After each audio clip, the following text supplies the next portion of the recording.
Hello doctor. दौड़ती भागती जिंदगी में रखिए अपनी सेहत का ख्याल। बीमारियों की असल जड़ से उनके उपचार तक जानिए विशेषज्ञों की राय के साथ अपनी बीमारियों का सही उपचार। Hello doctor. नमस्कार। हेलो डॉक्टर लाइव कार्यक्रम की इस कड़ी में आप सभी दर्शकों का एक बार पुनः स्वागत है। प्रिय दर्शकों, आज इस कार्यक्रम के माध्यम से हम चर्चा करेंगे हृदय रोग कारण, लक्षण एवं उपचार के बारे में। और इसी विषय पर और चर्चा और उसके समाधान को लेकर आज हमारे बीच सादर आमंत्रित हुए हैं senior interventional cardiologist doctor Jeetram Kashyap ji. Doctor Jeetram ji, बहुत बहुत स्वागत है डीडी शिमला में आपका। जिस तरह से कि हृदय बीमारियां आजकल बहुत तेजी से सामने नजर आ रही हैं और काफी मासूम जिंदगियों को भी मौत के घाट उतरना पड़ रहा है, तो सबसे पहले जानेंगे ये हृदय इतना महत्वपूर्ण क्यों है? नमस्कार विमल भारती जी। पहले तो मैं आपका और दूरदर्शन शिमला का आभार व्यक्त करता हूं कि आपने मुझे इस कार्यक्रम में आमंत्रित किया, और मैं उम्मीद करता हूं कि इस कार्यक्रम के माध्यम से आपके दर्शकों को कुछ लाभ जरूर होगा। मैं आपको बता दूं कि हृदय इतना इम्पोर्टेंट इसलिए है क्योंकि ये बॉडी का इंजन है और सारे ऑर्गन इस पे डिपेंडेंट है। जब तक हार्ट चलता है, हार्ट जो है 24/7 काम करता है। दिन में कम से कम 1 लाख बार धड़कता है और कम से कम 7000 ब्लड जो है सर्कुलेट कराता है हर पार्ट के बॉडी को जी। तो इसलिए इम्पॉर्टेंट हो जाता है। प्लस इसलिए भी इम्पॉर्टेंट है क्योंकि हार्ट जो है एक सिंगल ऑर्गन है। बाकी अगर आप देखोगे हमारे पास कुछ ऑर्गन दो है, 2 आँखें हैं, 2 कान है, 2 लंग्स हैं, 2 किडनीज हैं। तो कहीं ना कहीं एक किडनी को कुछ होता है तो दूसरी उसका काम करती है। हार्ट जो है वो एक ऑर्गन है और हार्ट का जो है बॉडी का पूरा इंजन है जी। चलिए, बहुत ही महत्वपूर्ण बात कही आपने दिल की, क्योंकि हम हार्ट को दिल के नाम से भी जानते हैं। आपने कहा कि हमारे शरीर में सब चीजें दो हैं पर दिल एक है। और दिल पे ना जाने कितनी भ्रांतियां और कितने गाने अगर बात की जाए दिल की, तो दिल पे ही दिल धड़कता है मेरा, या दिल है कि मानता नहीं, दिल तो पागल है, इस तरह की ना जाने कितने गाने जो है वो दिल की टिप्पणियों पे किए गए हैं। तो आखिर ये दिल दा मामला है जो, उसके बारे में संक्षिप्त में जानना और उसकी भरपूर जानकारी रखना बहुत जरूरी बन जाता है। चलिए, इससे पहले बात करते हैं जो पूरा प्रचलन है हमारे विश्व स्तर पर या हमारे देश विदेश पर, किस पायदान में ये दिल की बीमारियां गिनी जाती हैं? डॉक्टर विमल, अगर आप देखोगे अभी 2023 में ही वर्ल्ड हार्ट फेडरेशन ने अपनी एक डेटा रिलीज़ किया है जिसमें ये पता चला है कि वर्ल्ड ओवर ये जो हार्ट की बीमारियां है, इससे रिलेटेड डिजीज़ है लाइक स्ट्रोक है, पेरिफेरल वास्कुलर डिजीज़ है, वो नंबर 1 किलर है वर्ल्ड में। It's number 1 killer. अगर आप सारी बीमारियों की बात करें तो 1/3 जो डेथ्स होती हैं वो हार्ट से रिलेटेड बीमारियों से होती है। और जो इसका अगर आप ओवरऑल प्रेवलेंस बताया जाए तो अराउंड 500 बिलियन, मतलब 500 करोड़ लोग जो है इससे ग्रसित है, हार्ट या हार्ट से रिलेटेड बीमारियों से जी। और अगर इंडिया की हम बात करें, इंडियंस में तो और भी ज़्यादा जो है ये प्रेवलेंट है। हम इंडियन जो है 2 to 3 टाइम ज़्यादा रिस्क पे होते हैं as compare to our western counter part या जापानीज़ या चाइनीज़ के कंपैरिजन में। जो हमें हार्ट की बीमारियां हैं इंडियंस में वो ज़्यादा प्रेवलेंट है, ज़्यादा एक्सटेंसिव होती है। जो डिजीज़ होती है वो ज़्यादा गंभीर होती है भारतीय नागरिकों में। और जो इसका आउटकम भी है भारतीयों में, जैसे डेथ्स है या मॉर्टेलिटी मॉर्बिडिटी है, हार्ट बीमारी से रिलेटेड है, वो भी थोड़ी ज़्यादा होती है जी। और हमारे जो थोड़े रिसोर्सेज है वो भी थोड़े लिमिटेड है। तो इसलिए भी शायद हम लोगों में जो आउटकम है हार्ट की बीमारियों का वो ज़्यादा गंभीर होता है जी। चलिए, पिछले अगर हम 2 दशक पहले की बात करें या उससे पहले की भी बात करें तो हार्ट की जो समस्या है, आपने कहा कि पहले से ही नंबर 1 और बहुत ही घातक जो आप है, ये आपको मौका नहीं देती और समय पे आपकी जो इसके लक्षण है उसको भांपना जरूरी बन जाता है। संसाधन और साधन है, जरिया वहां तक पहुंचने का, जहां की इसके उपकरण है, जहां ये इंटरवेंशन है।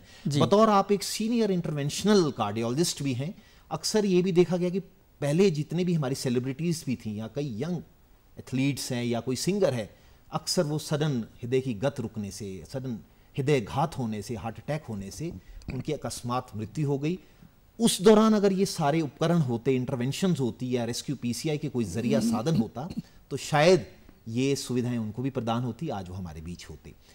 आपको इतना अनुभव है, लगभग 12 वर्षों से ज्यादा का जो अनुभव है आपका जी, तो हम ये जानेंगे जो रिस्क फैक्टर जो होते हैं। आपने कहा कि इंडिया बहुत ही अग्रसर है इस बीमारी में, हृदय की बीमारियों में। तो चलिए आपसे ये भी जानेंगे हृदय की कौन कौन सी वो बीमारियां हैं जी। पर अगर इन टोटालिटी में, अगर ग्रॉसली हम बात करना चाहें, ये हृदय की बीमारियां हिंदुस्तानियों में या इसके रिस्क फैक्टर की अगर हम बात करें तो वो क्या क्या रिस्क फैक्टर है जो हम ज़्यादा प्रोन हैं हार्ट की डिजीज़ के? देखिए डॉक्टर विमल, रिस्क फैक्टर्स ऐसा है स्टडीज़ में जो पाया गया है कि कौन कौन से लोगों में हार्ट की बीमारियां ज़्यादा होती है। उसमें कुछ तो ऐसे रिस्क फैक्टर्स हैं जो नॉन मॉडिफाइबल है, वो आपके साथ बचपन से शुरू हुए थे। जैसे एथनिसिटी है, आप अगर अफ्रीकन एंसिस्ट्री से हो या एशियन एंसिस्ट्री से हो तो आपका जो रिस्क ऑफ हार्ट अटैक है वो थोड़ा सा वैसे ही एज ए एथनिसिटी ज़्यादा है, तो उन रिस्क फैक्टर का हम कुछ नहीं कर सकते। सिमिलरली आपका जेनेटिक है, जेनेटिक मेकअप है, अगर आपकी फैमिली में किसी को हार्ट की प्रॉब्लम पहले भी हुई है तो आपको भी उसका रिस्क है, उसका भी आप कुछ नहीं कर पाओगे। एज है, जैसे आप 50-55 ईयर्स एज क्रॉस करते हो आपका रिस्क बढ़ जाता है। और आपका जेंडर है, जैसे पुरुषों में ये रिस्क फैक्टर ज़्यादा होता है बिकॉज फीमेल्स में एस्ट्रोजन हार्मोन होता है जो प्रोटेक्टिव माना जाता है कॉर्नियारी डिजीज़ के लिए, पुरुष में वो नहीं होता, तो पुरुषों का रिस्क जो है ज़्यादा होता है। ये कुछ नॉन मॉडिफाइबल रिस्क फैक्टर्स है जिनको आप मॉडिफाई नहीं कर सकते, लेकिन पाया गया कि इनसे आपका हार्ट अटैक ज़्यादा होता है जी। कुछ एक रिस्क फैक्टर्स हैं जिनको आप एक्वायर करते हो लाइफ में, जैसे ओबेसिटी, मोटापा। आपका अगर खान पान सही नहीं है, आपकी एक्टिविटी और खान पान में बैलेंस नहीं है, तो आपने मोटापा एक्वायर किया, उसके चलते आपको hypertension, blood pressure, high blood pressure हो गया, डायबिटीज़ हो गई, हाई कोलेस्ट्रॉल हो गया, आपका जो चलने की इनएक्टिविटी है वो कम होगी, एक्टिविटी कम होगी, और आपका मेंटल स्ट्रेस है, स्मोकिंग है, ड्रिंकिंग है। ये कुछ एक ऐसे रिस्क फैक्टर्स है जो आदमी ज़िंदगी में लाइफ के साथ साथ चलते एक्वायर करता है, और इनको मॉडिफाइबल रिस्क फैक्टर्स बोलते हैं। अगर आप इनको एक सही टाइम पे टैकल कर लो, इनको कम कर लो, तो आपका जो रिस्क ऑफ हार्ट डिजीज़ है या हार्ट अटैक है वो 80% तक कम किया जा सकता है। जी जी, चलिए आपने बहुत अच्छा बताया कि मॉडिफाइबल एंड नॉन मॉडिफाइबल है। नॉन मॉडिफाइबल तो चलो आपके चल रहे हैं, वो तो चलते जाएंगे, पर ये जो मॉडिफाइबल हैं, जो कि काफ़ी स्ट्रेस फैक्टरों में देखते हैं इनको कि हाईली रिस्क ग्रुप्स हैं ये जी, इनको आप मॉडिफाई कर सकते हैं जी। और आपने ये बताया कि तुरंत समय पर अक्सर आजकल के परिवेश में ये भी देखा गया कि यंग युवा जो हैं उनमें भी जो हार्ट अटैक से मृत्यु हो गई, क्योंकि उसमें कोलेट्रल्स जो हम बोलते हैं कि कोलेट्रल्स हैं वो बाईपास नहीं था जी, तो उनको एक आघात पहुंचा उनकी धमनियों में और वो अकस्मात मृत्यु के शिकार हुए। जी। तो क्या बचपन से ही जब शिशु गर्भ में है तो माँ को भी समझना बहुत ज़रूरी है कि उनका जो बच्चा है वो प्रोन हो सकता है ये कॉर्नरी आर्टरी डिजीज़ की अगर हम बात करें, तो क्या उस दौरान जो माँ और शिशु का आपसी संबंध होता है तो माँ का परहेज भी क्या शिशु को जीवन में या आगे फ्यूचर में प्रोटेक्ट कर सकता हार्ट बीमारियों से या नहीं? देखिए, मदर में इंटरवेंशन की तो इतनी कोई ऐसी स्टडीज़ नहीं है लेकिन आपका जो एथेरोस्क्लेरोसिस है वो लगभग आपका 20 इयर्स की एज में शुरू हो जाता है। आपके वेसल्स में, धमनियों में फैटी स्ट्रीक्स जमने शुरू हो जाते हैं। उस लेवल पे आपको जो लाइफस्टाइल मॉडिफिकेशन है, आपका जो एक हेल्दी डाइट है और आपका जो एक एक्टिविटी लेवल है, आपको उस लेवल से मॉडिफाई करना आवश्यक है। माँ के गर्भ में अभी कोई इतना स्टडी डेटा नहीं है कि माँ के गर्भ में कुछ हम ऐसा इंटरवेंशन करें कि वहीं से बीमारियां कम हो जाएं। कंजेंटल हार्ट डिजीज़ कुछ कम हो सकती है, लेकिन जो ये हार्ट अटैक जैसी बीमारियां हैं ये लेटर ऑन लाइफ में डेवलप होती है, तो इनका इंटरवेंशन जो है वो एक सही टाइम पे करने से ही ठीक रहता है। हाइपरटेंशन एक बहुत ही आज की डेट में देखा जाए, हाइपरटेंशन, डायबिटीज़, मोटापा आपने बताया, ये 3 चीज़ें हैं जो है जितनी भी बीमारियां उनकी जननी हैं और इनके कंट्रोल्स, इनके पैरामीटर्स, इनके बारे में भरपूर जानकारी और साथ में अगर कोई भी इस बीमारी से ग्रसित है तो वो क्या पैमाने हैं और वो क्या क्या विकल्प हैं, कब कब हमें वो पैरामीटर्स कराने और कितने निर्धारित में उसको रखना है, ये जानना भी आवश्यक बन जाता अगर आपको कहीं किसी कारणवश ये बीमारियों से आप ग्रसित हैं। ब्लड प्रेशर आपने कहा दूसरे या तीसरे दशक के बाद ब्लड प्रेशर मॉनिटरिंग ज़रूरी है, तो ये ब्लड प्रेशर है, अगर इसकी प्राइमरी प्रिवेंशन की अगर हम इसको आगे भविष्य में होने से अगर रोका जाए तो क्या क्या आदमी को वो विकल्प हैं या क्या क्या जानकारी रखना ज़रूरी है जिससे हम ब्लड प्रेशर से अपने आप को बचा सकते हैं? डॉक्टर विमल, अगर आपको जानकारी है कि जो ब्लड प्रेशर है आज की तारीख में 10 में से हर चौथा आदमी जो है ब्लड प्रेशर से ग्रसित है। तो ब्लड प्रेशर में ये है कि जैसे आपकी एज बढ़ती है वैसे वैसे इसका जो है प्रेवलेंस या उसका जो इंसिडेंस है वो राइज होता जाता है। जैसे जैसे आपकी एज बढ़ेगी आप में ब्लड प्रेशर होने का चांस ज़्यादा होता है। तो हमें ये करना है कि आफ्टर सम टाइम जैसे 30-40 ईयर्स के बाद आपका नियमित रूप से ब्लड प्रेशर साल में कम से कम एक बार जरूर चेक होना चाहिए। और जब आपको अगर ब्लड प्रेशर हो चुका है तो ऑलमोस्ट एवरी मंथ आपको ब्लड प्रेशर चेक करना चाहिए और प्रॉपर जो है किसी डॉक्टर की सलाह से उसका क्या ट्रीटमेंट करना है वो प्रॉपर सलाह टाइम पे लेना बहुत ज़रूरी है। और जो मेन आप चीज़ कर सकते हो मिनिमम वो ये कि आपको नमक जो है और नमक वाली चीज़ें जो है बिल्कुल अपने आप से भी कम कर देनी है। जी, ब्लड प्रेशर के साथ साथ आपने टारगेट्स की हम बात आपसे जानना चाह रहे थे कि क्या टारगेट होना चाहिए अगर कोई ब्लड प्रेशर का मरीज़ है और वो दवाओं पे है, सारे परहेज़ भी करता है, उसके बाद उसका कंट्रोल क्या होना चाहिए और हफ्ते में या महीने में कितनी बार उसको अपनी डायरी में लिखना कि आपका ब्लड प्रेशर कितना रह रहा है। जब आपने डॉक्टरी सलाह या परामर्श लेना है, कब आप डॉक्टरी सलाह लेंगे कि आपका ब्लड प्रेशर अनकंट्रोल्ड है? ब्लड प्रेशर के लिए बहुत सारी गाइडलाइंस है। अमेरिकन गाइडलाइंस है, इंडियन गाइडलाइंस भी है, यूरोपियन गाइडलाइंस भी है। आप कोई भी एक गाइडलाइन फॉलो कर सकते हैं ब्लड प्रेशर के डायग्नोसिस के लिए। नॉर्मली आपका ब्लड प्रेशर जो है, जब हम नॉर्मल ब्लड प्रेशर बोलते हैं, अगर आपका systolic blood pressure less than 120 है और diastolic blood pressure less than 80 millimetre of mercury है तो हम ब्लड प्रेशर को नॉर्मल कहते हैं। और इससे ऊपर जब ब्लड प्रेशर राइज होना शुरू होता है हम इसको एबनॉर्मल ब्लड प्रेशर कहते हैं। और 130/80 के ऊपर जब ब्लड प्रेशर चला जाता है तो स्टेज 1 हाइपरटेंशन हम उसको बोलते हैं। और 140/90 के ऊपर जब जाता है तो हम उसको स्टेज 2 हाइपरटेंशन बोलते हैं। तो जब भी आपका ब्लड प्रेशर 130 के ऊपर जाना शुरू होता है तो आपको एटलीस्ट जो थेरेप्यूटिक लाइफस्टाइल चेंजेस है जिसमें आपकी मॉडिफाइड और एक इंटरवेंशनल डाइट शुरू करना वो शुरू हो जाता है। प्लस स्टेज 2 हाइपरटेंशन में आपको मेडिसिन शुरू करनी पड़ सकती है। तो एक तो ये है। दूसरा ये है कि आपके जो टारगेट्स है, अभी जो रिसेंट गाइडलाइंस आई है उसमें आपका जो टारगेट ऑफ ट्रीटमेंट है वो less than 130 systolic and 80 millimetre of diastolic 130/80 के नीचे नीचे रहना चाहिए जी। चाहे वो किसी भी बीमारी से रिलेटेड हो, चाहे डायबिटीज़ है, क्रॉनिक किडनी डिजीज़ है। अब सभी का जो टारगेट है वो 130/80 के नीचे रखना ज़रूरी है जी।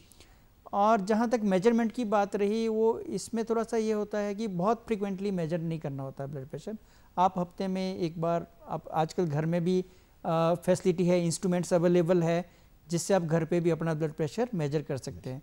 तो आप हफ्ते में एक बार कर लीजिए और महीने में, 2 महीने, 3 महीने में आप जहाँ भी ब्लड प्रेशर का ट्रीटमेंट लेते हैं तो अपने डॉक्टर को एवरी 2 मंथली 3 मंथली भी रिव्यू कराना होता है। जी, चलिए, आप चूंकि बहुत सौभाग्य पा चुके हैं, आपने ना जाने कितने बड़े बड़े इंटरवेंशंस अभी छोटी उम्र में ही कर डाले हैं और कॉर्नरी के मास्टर भी हैं आप। कॉर्नरी अगर आर्टरी की बात करें, उसमें स्टेंटिंग की बात करें या उसके कोई भी इंटरवेंशंस की बात करें तो उसमें आपकी महारत है, आप बधाई के पात्र हैं। तो आपसे इसी विषय पर एक मैं प्रश्न करना चाहूँगा। अगर आपको अपनी कॉर्नरीज, अगर दिल को अब स्वस्थ रखना है, एक तो ब्लड प्रेशर बताया, मॉडिफाइबल नॉन मॉडिफाइबल बताया, दूसरा आपकी अगर कॉर्नरीज हैं, ये जो 3 कॉर्नरी आर्टरीज होती हैं, इसको कैसे भांपा जाए कि आपकी स्वस्थ हैं? क्या वो लक्षण होते हैं और इसको स्वस्थ किस तरह से रखा जाए? जो हम अगर कॉरोनरी आर्टरी डिजीज़ की बात करते हैं तो जो इसमें लक्षण आते हैं, जब आपकी ब्लॉकेज जैसे मैंने आपको बताया कि ये 20 ईयर्स के लगभग भी शुरू हो जाती है, बच्चों में भी शुरू हो जाती है और ये डिपेंड करता है आपके लाइफस्टाइल और आपकी एक्टिविटी में कि वो कितने फास्ट आपकी प्रोग्रेस करेगी। अगर आपका लाइफस्टाइल ख़राब है, आपकी डाइट फॉल्टी है और आपका एक्टिविटी कम है तो ये बहुत फास्ट प्रोग्रेस कर सकती है। और हमने ये भी देखा है कि इवन 25 ईयर्स, 30 ईयर्स, 35 ईयर्स में भी हमने हार्ट अटैक के मरीजों को देखते हैं, स्टेंटिंग की ज़रूरत पड़ती है उनको जी। तो सिम्टम जो इसके शुरू में आते हैं, जब आपकी ब्लॉकेज एक पर्टिकुलर लेवल को हम usually 70% of the diameter stenosis हम बोलते हैं, जब 70% ऑफ द डायमीटर स्टेनोसिस को क्रॉस किया तो आपको कुछ ना कुछ सिम्टम्स आएगा। उसमें जो मोस्ट कॉमन सिम्टम है वो है कि आपको एंजाइनल पेन होगा। एंजाइनल पेन के जो करेक्टरिस्टिक है वो ये है कि आपको जब भी चलोगे, खास करके अगर आप ठंडी हवा के अगेंस्ट चल रहे हो या आप खाना खाने के बाद चलना शुरू करो तो आपको इधर छाती पे भारीपन महसूस होगा। भारीपन इज़ मोर स्पेसिफिक सिम्टम। आपको ऐसे हो सकती है, कंस्ट्रिक्शन हो सकती है, हैवीनेस लग सकता है चेस्ट में, तो ये मोस्ट कॉमन सिम्टम यही हो सकता है जी। और कुछ सिम्टम्स आपको जैसे थकान हो गई, अनड्यू थकान हो रही है, आप अभी यंग हो लेकिन आपको लगता है कि मेरे को ये अनड्यू थकान हो रही है, तो वो भी एक कोरोनरी आर्टरी डिजीज़ का सिम्टम हो सकता है। तो वो आपका डिपेंड करेगा कि आपकी ब्लॉकेज कितनी है। कई बार आपको चक्कर भी आ सकता है अगर ब्लॉकेज बहुत ज़्यादा है, या लेफ्ट वेन में ब्लॉकेज है, या तीनों आर्टरियों में ब्लॉकेज है, तो आप चक्कर भी आ सकता है आपको। तो ये कुछ कॉमन सिम्टम्स है। सांस भी चढ़ सकता है, स्पेशली डायबिटिक पेशेंट में आपका सांस भी चढ़ सकता है। तो ये कुछ सिम्टम्स हैं जो आपको आगाह करते हैं कि आपको शायद ब्लॉकेज ना हो गई। डॉक्टर जीतराम जी, जिस तरह से आपने बताया कि छाती में जकड़न चलने पे या ठंडी हवा पे, और यंग आदमियों में भी अक्सर ये देखा जा रहा है जी। आजकल का जो खान पान हमारा दिनचर्या है, लाइफस्टाइल है जी, वो अक्सर बचपन से अगर हम बात करें तो फास्ट फूड की तरफ हम ज्यादा भाग रहे हैं।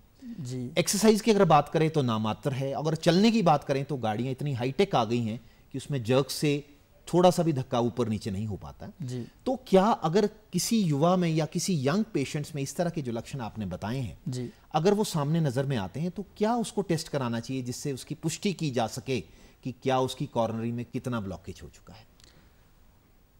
जहाँ तक डायग्नोसिस की बात है कि कोरोनरी आर्टरी डिजीज़ का डायग्नोसिस कैसे किया जा सके, अगर आपको सिम्टम्स हैं तो आप ईसीजी, एक जो इनिशियल इन्वेस्टिगेशंस है वो आपको कराना चाहिए। उसमें कुछ चेंजेस हो सकते हैं जो कि एक डॉक्टर आपको बता सकता है कुछ ईसीजी में चेंजेस हैं या नहीं है। फिर आप एकोकार्डियोग्राफी कर सकते हैं जिससे आपके हार्ट में डैमेज हुआ है या नहीं हुआ है, आपका हार्ट का फंक्शन कैसा है, और आपकी कौन सी कोरोनरी आर्टरी डिजीज़ में कुछ ब्लॉकेज लगता है नहीं लगता, वो इको से थोड़ा बहुत पता चल सकता है। उसके बाद अगर ये दोनों नॉर्मल आते हैं तो आप एक स्ट्रेस टेस्ट कर सकते हैं जिसमें आपका टीएमटी टेस्ट जो इम्पोर्टेंट टेस्ट है, जिससे पता चल सकता है कि आपके ब्लॉकेज है या नहीं है। उसके बाद फिर आपका सीटी कॉर्नरी एंजियोग्राफी है जिससे एग्जैक्ट पता चल सकता है ब्लॉकेज का। और फाइनली आपकी जो है वो जो कन्वेंशनल कॉर्नरी एंजियोग्राफी जो हम एज ए कार्डियोलॉजिस्ट करते हैं, तो फाइनल डायग्नोसिस जो है उससे मिल सकता है आपको। तो चलिए, आपकी जानकारी से यही आभास होता है, यही संदेश जो है बड़ा महत्वपूर्ण सामने नजर आता है कि जो जीवन शैली है, जो दिनचर्या है जी, चाहे वो मॉडिफाइबल है चाहे वो नॉन मॉडिफाइबल है, तो आपको सजग रहना पड़ेगा, अवेयर रहना पड़ेगा अपनी डाइट के प्रति, टेंशन से दूर, डाइट के प्रति वफादार, बैलेंस डाइट क्या चीज होती है इसके बारे में भरपूर जानकारी, नशे पानी से दूर रखना है, ओबेसिटी, और किसी कारणवश अगर आप मधुमेह या ब्लड प्रेशर के मरीज हैं तो अपने जो पैरामीटर्स हैं उनको नियंत्रण में रखें, तो आप कॉरोनरी आर्टरी डिजीज या हार्ट्स के रोगों से अपने आप को बचा सकते हैं। चलिए, आखिर में आप हार्ट से संबंधित हमारे दर्शकों को क्या महत्वपूर्ण संदेश देना चाहेंगे? महत्वपूर्ण संदेश तो आपने कुछ तो दे दिया संदेश कि जो हमारी डाइट है, मैं दो ही संदेश देना चाहता हूँ। हमारा जो डाइटरी पैटर्न है वो संतुलित होना चाहिए, और एक्सरसाइज, इसमें बैलेंस होना चाहिए। आप कैलोरीज इनटेक लेते हो और उसको बर्न कैसे करना, उसमें बैलेंस रखना बहुत ज़रूरी है। डाइट से रिलेटेड मैं थोड़ा सा दर्शकों को ये बताना चाहता हूँ कि आपकी अभी डाइट जो है, जैसे जैसे ह्यूमन इवोल्यूशन हुआ, डाइट जो है हमारे मतलब रिक्वायरमेंट के हिसाब से चेंज होती गई, और आज हमारी रिक्वायरमेंट ये है कि आपकी डाइट में मैक्सिमम जो है फल फ्रूट और फ्रेश वेजिटेबल का होना बहुत ज़रूरी है। उससे हमें फाइबर मिलता है जिससे हमारा हेल्दी कोलेस्ट्रॉल बढ़ता है और हमारा जो बैड कोलेस्ट्रॉल है वो कम होता है, प्लस हमारा जो एंडोथेलियल फंक्शन है वो इम्प्रूव होता है, तो ये हार्ट अटैक को कम करने में हमारी मदद करता है। दूसरा इंपॉर्टेंट कंपोनेंट डाइट का जो है वो है नट्स, जिसमें बादाम, अखरोट, मूंगफली, ये बहुत ज़रूरी है। इससे भी हमारे जो है कोलेस्ट्रॉल लेवल कम होता है और हार्ट की प्रिवेंशन होती है। और एक्टिविटी बहुत ज़रूरी है जी। आपको ये बता दें कि किसी भी तरह की activities better than any activity, और हो सके तो आपकी 30 मिनट की रोज़ की एक्सरसाइज होना बहुत ज़रूरी है। और जब भी आपको सिम्टम लगे तो डॉक्टर की सलाह जरूर लें जी। तो डॉक्टर जीतराम जी, आज समय का अभाव है, आप हमारे इस कार्यक्रम में आए और बहुत महत्वपूर्ण जानकारी हमारे दर्शकों से साझा कर उन्हें लाभान्वित किया। मैं तमाम दर्शकों की ओर से आपका धन्यवाद करता हूं। तो दर्शकों, ये थे हमारे senior interventional cardiologist doctor Jeetram Kashyap ji. उम्मीद करते हैं इनकी दी हुई जानकारी आपको जरूर काम आएगी। तो चलिए, आज इस कार्यक्रम को यहीं समाप्त करने की आपसे अनुमति चाहते हैं। अगली बार फिर उपस्थित होंगे एक नए विषय और एक नए समाधान के साथ। तब तक के लिए आज्ञा दीजिए। नमस्कार। दौड़ती भागती जिंदगी में रखिए अपनी सेहत का ख्याल। बीमारियों की असल जड़ से उनके उपचार तक जानिए विशेषज्ञों की राय के साथ अपनी बीमारियों का सही उपचार। Hello doctor,